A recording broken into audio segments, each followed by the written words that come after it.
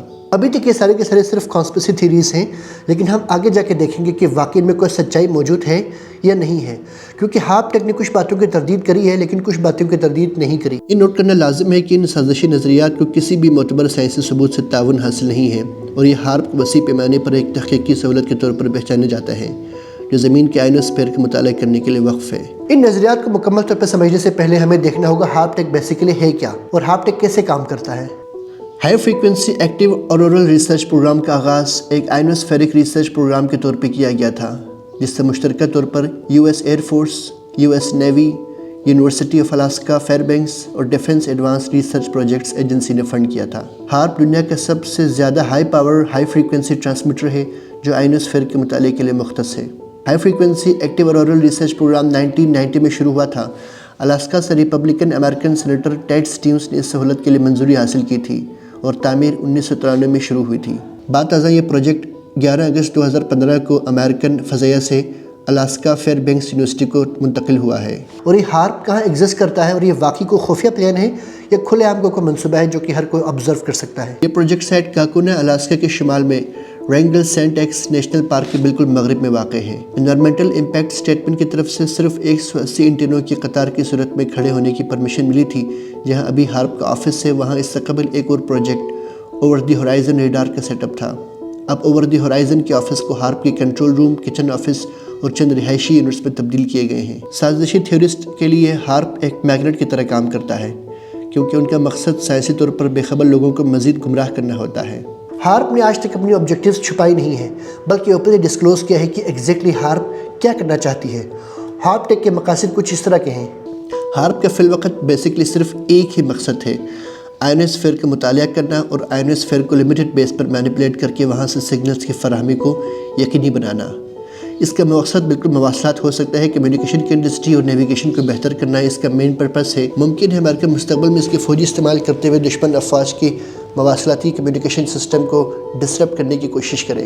HAARP ٹیک جب discuss کریں گے تو آپ کو سب سے پہلے ایک چیز سمجھنا پڑے گا کہ زمین کا ایٹماسفیئر کیسے ہوتا ہے، ایٹماسفیئر کا سٹرکچر کون سا ہے، اس میں کتنے لیئرز ہیں اور یہ کیسے کام کرتا ہے، کیونکہ ہمارے موسم کی تبدیلیاں اور ساری بارش، طوفان وغیرہ پہلے آپ کی کرۂ ہوا میں پیدا ہوتی ہیں۔ سائنس کے مطابق ہمارے زمین کے ایٹماسفیئر کے 5 حصے ہیں: ٹروپوسفیئر، اسٹریٹوسفیئر، میزوسفیئر، تھرموسفیئر اور ایگزوسفیئر۔ ٹروپوسفیئر تقریباً زمین سے 12 کلومیٹر کی اونچائی تک واقع ہے۔ اسٹریٹوسفیئر 12 سے لے کر 50 کلومیٹر کے درمیان واقع ہے۔ میزوسفیئر 50 سے لے کر 80 کلومیٹر کے بیچ میں واقع ہے، جبکہ تھرموسفیئر 80 سے لے کر 700 کلومیٹر تک پھیلا ہوا ہے۔ تھرموسفیئر کا آخری نچلا حصہ آئنوسفیئر کہلاتا ہے، جبکہ آخری حصہ ایگزوسفیئر ہے جو کہ 700 سے لے کر 10,000 کلومیٹر کے درمیان پھیلا ہوا ہے۔ ساری کلائمیٹک اور سیزنل چینجز ٹروپوسفیئر اور اسٹریٹوسفیئر میں ہوتی ہیں، لیکن ہارپ ٹیک صرف آئنوسفیئر کو ڈسٹریکٹ کر سکتا ہے اور بہت ہی لیمیٹڈ اسکیل کے اوپر۔ تو یہ کیسے پاسبل ہے کہ آئنوسفیئر کی بنا پر موسم تبدیل ہو؟ جس رینج میں ہارپ کی فریکوینسی توانائی منتقل کرتی ہے وہ ٹروپوسفیئر یا اسٹریٹوسفیئر میں جذب نہیں ہو پاتی۔ یہی کرۂ ہوائی کے ماحول کی 2 سطحیں ہیں جو زمین کا موسم پیدا کرتے ہیں۔ ہارپ ٹیک کو مکمل طور پر سمجھنا ہو تو پھر آپ کو کلاؤڈ ڈائنامکس اور کلاؤڈ فزکس کو سمجھنا پڑے گا۔ ابھی تک انسان نے کلاؤڈ ڈائنامکس اور کلاؤڈ فزکس میں بہت معمولی چینجز کی ہیں اور بہت ہی لیمیٹڈ اسکیل کے اوپر۔ موسم پر قابو پانے کے سازش کے نظریات مکمل طور پر سائنس سے بے خبری کی علامت ہے۔ پورے گلوبلی کہیں پر زلزلہ، بارش، طوفان لے کے آنا فی الحال ناممکن ہے۔ زمین کے موسم کے پیٹرن کو تبدیل کرنے کے لیے فی الحال ہم کچھ بھی نہیں کر سکتے، اگرچہ ہارپ کی طاقت بہت زیادہ ہے لیکن یہ اس لحاظ سے بہت کم ہے۔ بارش یا طوفان کے ہونے سے ابھی تک انسان کی انفارمیشن اور پاور بہت ہی لمیٹڈ ہے۔ ہم ایک صرف لمیٹڈ مقام کے اوپر کلاؤڈ سیڈنگ کے ذریعے آرٹیفیشل رین فال کر سکتے ہیں، جو ایک بہت ہی نامور، مشہور اور معروف سائنس ہے۔ بڑے پیمانے پر طوفان جیسے برفانی طوفان اور سمندری طوفان عالمی ویدر پیٹرن کے تحت ہوتے ہیں اور ان کے لیے مخصوص ماحولیاتی حالات کی ضرورت پڑتی ہے۔ کلاؤڈ سیڈنگ کے بارے میں یہ دعویٰ کرنا کہ یہ گلوبل اسکیل پہ پاسبل ہے فی الحال ممکن نہیں ہے، کیونکہ یہ کافی ایکسپینسو ہوتا ہے اور لمیٹڈ پیمانے کے اوپر کچھ مخصوص علاقوں میں یا مخصوص کنٹریز اس کو اڈاپٹ کرتی ہیں۔ موسم کی ہیرا پھیری کی ایک مقامی شکل جسے کلاؤڈ سیڈنگ کہا جاتا ہے ممکن ہے، اور چھوٹے پیمانے پر بارش پیدا کرنے کے لیے ہوائی جہاز کا استعمال کیا جاتا ہے۔ کلاؤڈ سیڈنگ کے ذریعے ہوائی جہاز سے سلور آیوڈائڈ، پوٹاشیم آیوڈائڈ اور ڈرائی آئس یعنی سالڈ کاربن ڈائی آکسائڈ کے ذرات بادلوں کو انجیکٹ کیے جاتے ہیں۔ اسے انجیکٹ کرنے کے لیے ہوائی جہاز کے پروں میں نصب شعلوں کا استعمال کیا جاتا ہے، لیکن یہ عمل صرف اس صورت میں کام کرتا ہے جب یا تو آسمان پر بادل موجود ہوں یا ہوا میں نمی کی مقدار بہت زیادہ ہو۔ کلاؤڈ سیڈنگ کی کوششیں مقامی علاقے میں صرف مائکرو اسکیل پر بارش میں اضافہ کرتی ہیں۔ ابھی تک انسان کے پاس کوئی ایسا سسٹم موجود نہیں ہے ٹیکنالوجی کے لحاظ سے کہ جو وہ کہیں پر کوئی سونامی یا زلزلہ پیدا کر سکے۔ ہاں، البتہ مائنر اسکیل کے اوپر زلزلے پیدا ہوتے ہیں، جس کی دو بڑی وجوہات ہوتی ہیں۔ انسان زلزلہ پیدا کر سکتے ہیں صرف دو طریقوں سے۔ نمبر 1، تیل اور گیس نکالنے کے لیے جو زیر زمین کی کھدائی یعنی ہائیڈرولک فریکچرنگ کے دوران جو پانی استعمال ہوتا ہے یا جو پانی زمین سے نکلتا ہے، اس کو زیر زمین انتہائی گہرائی میں واپس دھکیلا جاتا ہے، جس سے زمین کے اندرونی تہوں میں ہلچل پیدا ہو سکتی ہے۔ نمبر 2، ایٹمی دھماکوں سے بھی زمین کی بیرونی سطح ہل سکتی ہے، تاہم ان دونوں سے پیدا شدہ زلزلے صرف چند کلومیٹر کی محدود علاقے پر معمولی نوعیت کے ارتعاش پیدا کرتے ہیں۔ نکولس ٹیسلا نے بھی زلزلہ پیدا کرنے کی ایک مشین بنانے کی تیاری کری تھی، تاہم یہ منصوبہ آگے نہیں بڑھ سکا۔ اور ہارپ دنیا کی صرف ایک فیسلٹی نہیں ہے جہاں پر آئنوسفیئر کے پر ریسرچ ہو رہی ہو۔ اگر آپ گوگل کریں آپ کو آئیڈیا ہوگا، اس طرح کی بے شمار اور بھی ریسرچ سینٹر موجود ہیں جہاں پر آئنوسفیئر کے پر ریسرچ ہوتی ہے تاکہ مختلف چیزوں کو کنٹرول کیا جا سکے، جن میں سب سے امپورٹنٹ نیویگیشن اور ریڈیو کمیونیکیشن ہے۔ ہارپ کے پر جو ٹویٹر کے پر ٹرینڈ چلا تھا، ایک دن میں 1 لاکھ لوگوں نے ٹویٹ کی تھی۔ اسپیشلی ترکی کے زلزلے کے بعد کافی حد تک اب عوام میں پرومیننٹ ہو چکا ہے کہ امریکہ دنیا بھر کے موسم کو، دنیا بھر کی تبدیلیوں کو، دنیا بھر کے کلائمیٹک کنڈیشنز کو، حتیٰ کہ زلزلے، سونامی، لینڈ سلائڈنگ اور سیلاب کو بھی کنٹرول کر رہا ہے۔ یہ ایک سیریس ایلیگیشن ہے۔ جب تک اس کے بارے میں کوئی ہمارے پاس اسپیسیفک ایویڈنس موجود نہ ہو یا ریفیوٹیبل ہمارے پاس ثبوت یا شواہد موجود نہ ہو، یہ کہنا کافی مشکل ہوگا۔ ابھی تک اس تھیوری کے بارے میں ہمارے پاس کوئی ایویڈنس موجود نہیں ہے۔ سائنٹیفک ایویڈنس بہت دور کی بات، ابھی تک ہمارے پاس کوئی ایسے شواہد موجود نہیں ہے، کوئی ڈیٹا موجود نہیں ہے اور کوئی ایسی ریزننگ موجود نہیں ہے جس میں ہم سمجھ سکیں کہ واقعتاً ہارپ ٹیک یہ سب کچھ کر رہا ہے۔ جو لوگ ہارپ ٹیک کو دجال سمجھتے ہیں، انہیں اس حوالے سے مکمل طور پر دوبارہ رابطہ کرنا پڑے گا قرآن و سنت سے اور ان ماخذ سے جہاں پر اس طرح کی انفارمیشن موجود ہے، کیونکہ عموماً دجال کہنے کے بارے میں ہمارے ہاں ایک عمومی رویہ ہے۔ ہم ڈالر سے لے کر اہرام مصر کو بھی اور ماڈرن سائنس سے لے کر چیٹ جی پی ٹی کو بھی، ہر چیز کو ہم فوراً دجال سمجھ بیٹھتے ہیں۔ اس کے ساتھ دیجیے گا اجازت، ملتے ہیں پھر کسی پروگرام میں انشاءاللہ۔ اللہ حافظ۔